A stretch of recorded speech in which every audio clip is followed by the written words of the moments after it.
જનાદેશ 2024 એક યુદ્ધમાં કેવી સ્થિતિ હોય એ સ્થિતિ અત્યારે જોવા મળી રહી છે। મહારાષ્ટ્રમાં ભાજપને મોટું નુકસાન પહોંચી રહ્યું છે। 48માંથી 25 બેઠકો પર ઇન્ડિયા ગઠબંધન આગળ ચાલી રહ્યું છે।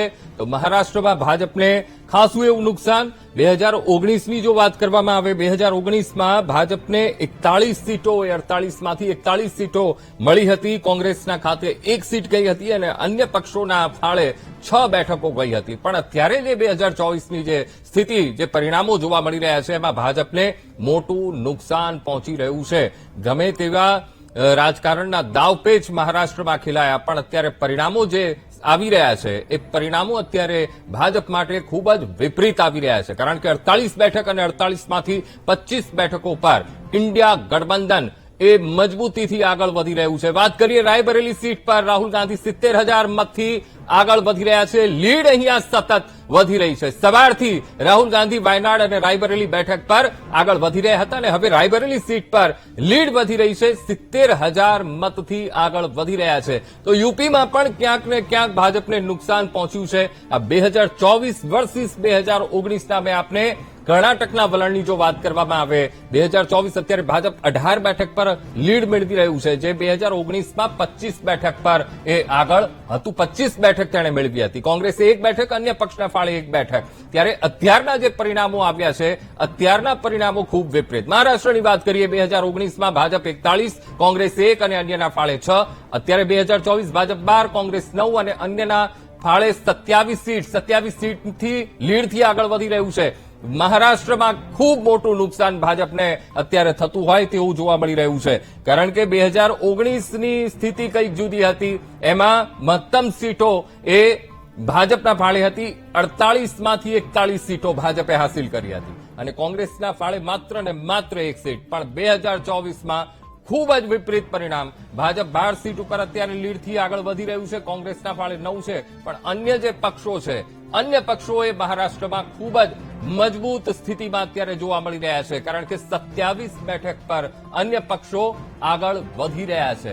વાત કરીએ હવે અન્ય બેઠક પશ્ચિમ બંગાળની જો વાત કરવામાં આવે 42 ટોટલ સીટો। 2019 ભાજપ 18, કોંગ્રેસ 2 અને અન્યના ફાળે 22 બેઠકો। 2024 ભાજપ 12 સીટો અહીંયા ઘટી છે। અહીંયા ભાજપની સીટ ઘટી છે। કોંગ્રેસ એ 2019માં પણ 2 સીટ ઉપર હતું અને અત્યારે પણ 2 સીટ ઉપર લીડ કરી રહ્યું છે। અન્ય એમની 1 સીટ વધી છે અને અન્ય પક્ષોની સીટ એક વત્તા એ 23 બેઠકો પર લીડ કરી રહ્યું છે। અભયભાઈ, જે રીતના અત્યારે 2019 અને 2024ના પરિણામોને આપણે મૂલવી રહ્યા છીએ, સૌથી પહેલા મહારાષ્ટ્રની વાત કરવામાં આવે મહારાષ્ટ્ર ટોટલ 48 બેઠક અને 2019ની જે સ્થિતિ હતી 2019માં ભાજપ 41 પર હતું, 41 સીટ હાંસિલ કરી હતી। પણ અત્યારના જે પરિણામો આવી રહ્યા છે 12 સીટ ઉપર અત્યારે લીડ મેળવી રહ્યું છે। જેટલી પણ રાજનૈતિક શક્તિઓ વાપરવામાં આવી ક્યાંક ને ક્યાંક એ અસર નથી કરી। મહારાષ્ટ્રની વાત આપે જે કરી પહેલેથી જે પ્રિડિક્શન થઈ રહ્યા હતા, અનુમાન થઈ રહ્યું તેમાં મહારાષ્ટ્ર વિશે મોટા ભાગના વિવેચકો ગડમથલમાં હતા, કોઈ સ્પષ્ટ તારણ પર નહોતા હોતા। મહારાષ્ટ્રના કિસ્સામાં આ જે પરિણામોનો ટ્રેન્ડ અત્યારે ચાલી રહ્યો છે એના પરથી એક વાત આપણે સ્વીકાર કરવો પડે કે પહેલી વખત જ્યારે મહારાષ્ટ્ર વિધાનસભાની ચૂંટણી થઈ એ ચૂંટણી પહેલા શિવસેના અને ભાજપ સાથેનું જે ગઠબંધન હતું અને પછી મુખ્યમંત્રી બનવા માટે બંને પક્ષે જે વાતો થઈ અને ખાસ કરીને ઉદ્ધવ ઠાકરે એવી વાત કરી કે અમારી સાથે એવી વાત કરવામાં આવેલી કે મુખ્યમંત્રી તમને બનાવવામાં આવશે, એના બદલે એ લોકોએ અમારી સાથે એમના વચનનો ભંગ કર્યો। અને कृपा देवतुल जनता को धन्यवाद है। मोदी योगी जी के इस कार्यकाल में हमारे द्वारा जो सेवा हुई जनता की, जनता उसका प्रसाद दे रही है, विश्वास जता रही है। सब लोगन के पूरे गोरखपुर की देवतुल जनता के दिल से धन्यवाद। अभी तो अभी और आगे बढ़त और बढ़ी। તો આ રવિ કિશન અને જીતનો વિશ્વાસ તેમણે વ્યક્ત કર્યો છે અને જે લીડથી ગોરખપુર સીટ ઉપર બીજેપી આગળ વધી રહ્યું છે તે જોતા તેમણે જીતનો વિશ્વાસ વ્યક્ત કર્યો છે। અભયભાઈ, હા, એટલે મહારાષ્ટ્રમાં પહેલેથી રાજકીય સ્થિરતા અસ્થિરતાનો દોર ચાલતો હતો। થોડા સમય સુધી ત્યાં શિવસેનાએ એનસીપી અને કોંગ્રેસ સાથે જોડાણ કરીને આખી વાત આગળ વધારી, થોડા સમય સુધી સરકાર ચાલી અને પછી પલટો જે આવ્યો કે શિવસેનાના 2 ભાગ પડ્યા, એનસીપીના પણ 2 ભાગ પડ્યા. આને કારણે મતદારોમાં એક પ્રકારની ગડમથલ હોય એવું લાગતું હતું. ઉપરાંત મરાઠા આંદોલન પણ ત્યાં એક ચોક્કસ પ્રકારની સ્થિતિમાં હતું. ઉપરાંત ખેડૂતોના સંદર્ભમાં પણ વિદર્ભના બાબતમાં અમુક ચર્ચાઓ થઈ રહી હતી. આમ છતાં પણ એક સંભાવના એવી જોવાતી હતી કે આ પરિસ્થિતિ કદાચ વિધાનસભાની ચૂંટણીને ધ્યાનમાં રાખીને નિર્ણાયક બની શકે. પણ જ્યારે લોકસભાની ચૂંટણીની વાત કરતા હોય ત્યારે મતદાર એવું વિચારે કે ભાઈ છેલ્લા 10 વર્ષમાં આ દેશમાં જે સ્થિરતા, રાજકીય દ્રષ્ટિએ સ્થિરતા, ઉપરાંત અર્થતંત્રની દ્રષ્ટિએ પણ સમૃદ્ધિની દિશામાં આગળ કૂચ, સમગ્ર વિશ્વમાં ભારતનું જે રીતે નામ અગ્રેસર થઈ રહ્યું હતું, ઉપરાંત એક સામાન્ય જનને સ્પર્શે એવા અનેક પ્રકારના કાર્યો પણ જ્યારે થઈ રહ્યા હોય તો મતદાર રાજકીય પક્ષાપક્ષી મહારાષ્ટ્રમાં જે ચાલતી એનાથી પ્રભાવિત થયા વગર એક સ્પષ્ટ જનાદેશ આપશે.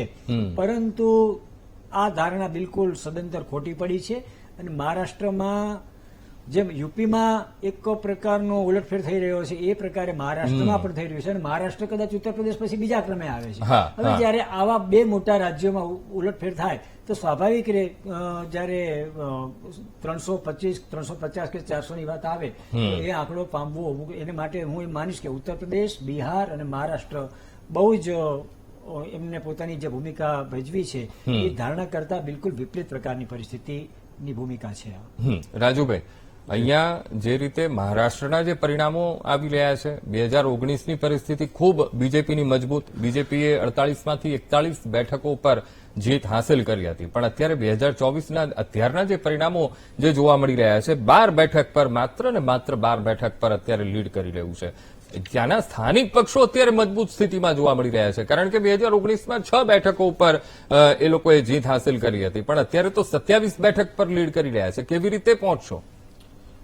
જે પ્રકારે મહારાષ્ટ્રની વાત અભયભાઈ કરી એમાં હું થોડાક અંશે સહમત થવું એવું છું. કારણ કે ત્યાં આગળ પરિસ્થિતિ એવી થઈ કે શિવસેનાના 2 ભાગ પડી ગયા, એનસીપીના 2 ભાગ પડી ગયા. ઇન્ટરનલ રાજકારણ એટલું ખરાબ છે કે ત્યાંની જનતા ત્રાહિમામ પોકારી ગઈ હતી કે ભાઈ આ શરદ પવારમાં જવું કે શિવસેના ઉદ્ધવ ઠાકરેમાં જવું.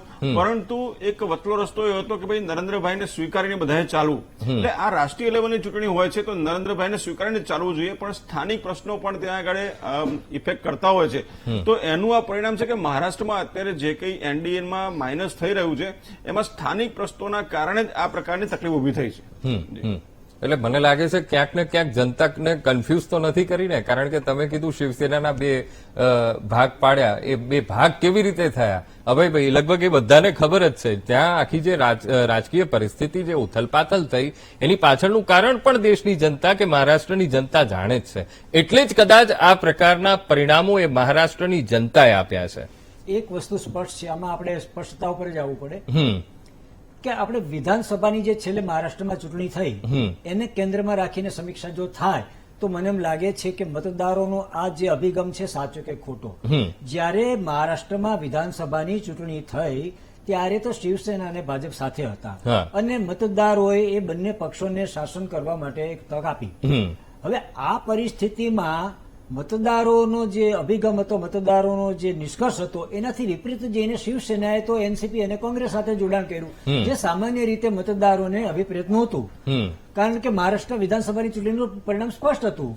આ પરિણામો પછી માત્ર મુખ્યમંત્રી તરીકેની જવાબદારી પોતાને ન મળી એના કારણે શિવસેના, જ્યાં બાલ ઠાકરે સાહેબે જે રીતે શિવસેનાની સ્થાપના કરેલી અને હિન્દુત્વના બેઝ ઉપર એનો જે વિકાસ થયેલો, એ પરિસ્થિતિમાં એ લોકો એનો ભંગ કરીને એનાથી દૂર જઈને એમને કોંગ્રેસ અને એનસીપી સાથે જોડાણ કર્યું. તો મતદારોએ તો ત્યારે સ્પષ્ટ થઈ જવાની જરૂર હતી.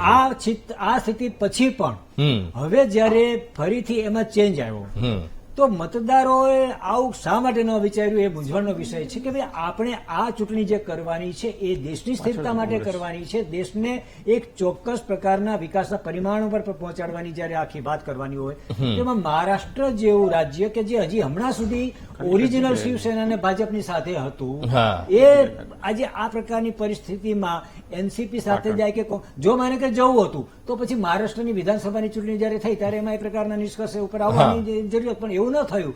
એટલે ખરેખર મતદારો ભ્રમિત થયા કરતા મતદારોનું જેને અભિગમ કહેવાય ને એ આપણી દ્રષ્ટિએ એક જ ચર્ચાસ્પદ મુદ્દો બની ગયો એવું મને લાગે છે. બિલકુલ. અને મતદારોના મનને કળવું ખૂબ મુશ્કેલ એ કદાચ મહારાષ્ટ્રના જે પરિણામો છે એના પરથી આપણે કહી શકીએ. અને ખાસ તો મહારાષ્ટ્રની જે સ્થિતિ છે એ ખૂબ વિપરીત 2019ની તુલના કરીએ તો અત્યારે 2024ના પરિણામો એ ખૂબ જ બીજેપી માટે અત્યારે એનડીએ માટે વિપરીત જોવા મળી રહ્યા છે. પરિણામોના અપડેટ આવી રહ્યા છે, પળે પળના અપડેટ આપના સુધી પહોંચાડતા રહીશું અને ચર્ચાનો દોર પણ યથાવત રહેશે. રોકાઈશું એક બ્રેક માટે.